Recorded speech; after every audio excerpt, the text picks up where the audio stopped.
এই হুমায়ুন, জি ম্যাম। এটা ওই 3 নাম্বার টেবিলে দিয়ে আসো তো। ঠিক আছে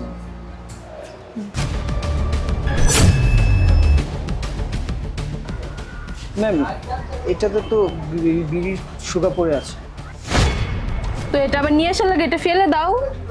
আচ্ছা আমি ফেলে দিচ্ছি। আর দেখো ওই যে ওখানে একটা গরিব ছেলে আছে, এটা ওকে দিবা। আর ওই যে ওখানে একটা স্যার আছে, এটা ওকে দিয়ে দিবা, তাহলেই তো হয়। কিন্তু ম্যাম এটা যদি ওনাকে দিই তাহলে তুমি অসুস্থ হয়ে যাবে। তুমি উনাকে দেখছো, উনি সব খাইতে পারবে। যাও তুমি এটা এখনই উনাকে দিয়ে আসো। ঠিক আছে।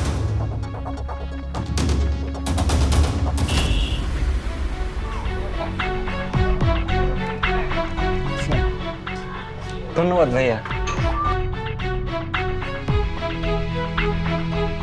স্যার সামান্য একটা জিনিস দিতে এতক্ষণ লাগে?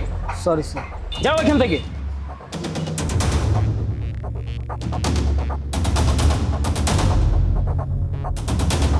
মজাই তো আছে।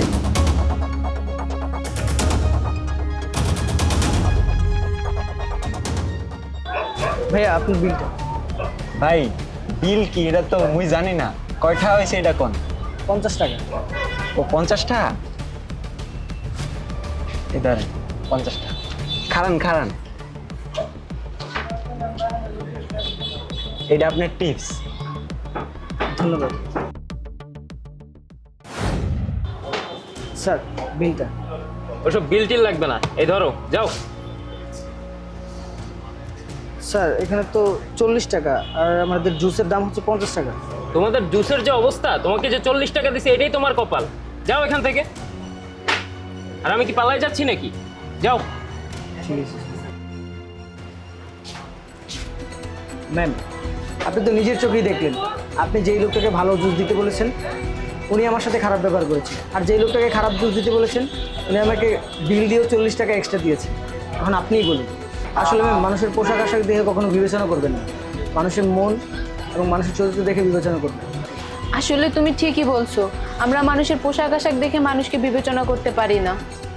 যাই হোক, আমিও তোমার কাছ থেকে কিছু শিখলাম। আচ্ছা ঠিক আছে, এখন তুমি তোমার কাজ করো। ঠিক আছে ম্যাম।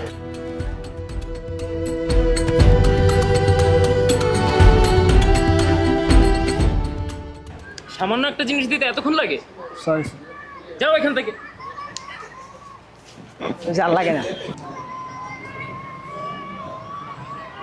স্যার। এই এতক্ষণ লাগে সামান্য একটা জিনিস অর্ডার দিতে? Sorry sir. যাও এখান থেকে।